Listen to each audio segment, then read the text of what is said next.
So let's talk about the story that is unfolding with this Mars-Jupiter square that we have going on today.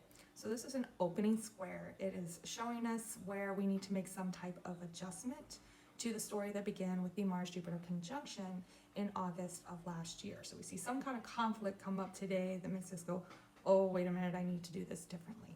So that conjunction in August of last year is really interesting though, because within just a couple of days of each other, we had the Mars-Jupiter conjunction, we had a Mars-Saturn opening square that was from April of last year, so something that had to do probably with some type of taking action on emotional healing, trauma healing, spiritual work, and trusting your intuition, things like that. There was something that may have happened that made you see that you needed to make an adjustment on that.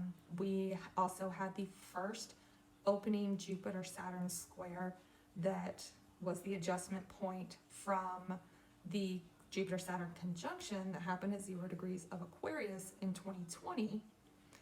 And we also had an Aquarius full moon that happened in a square with Uranus that was in Taurus at the time.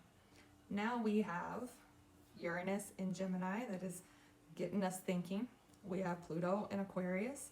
We have Saturn back in Pisces where it was at the time with that emotional work. We have Uranus getting ready to station retrograde and move back into Taurus where it was at that time. So you might be seeing some things come up right now that are really showing you where you need to do more emotional work and maybe change your thought processes.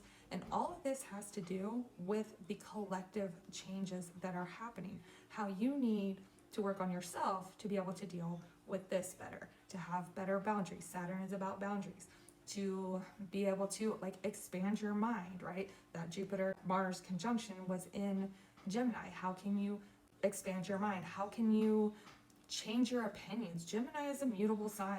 How can you adjust how you're thinking? Stop being so stubborn about your thought processes, right? And your beliefs. It's time to really be willing to take in different information and change your opinions based on new information type of stuff. So really think about that as you're going through today.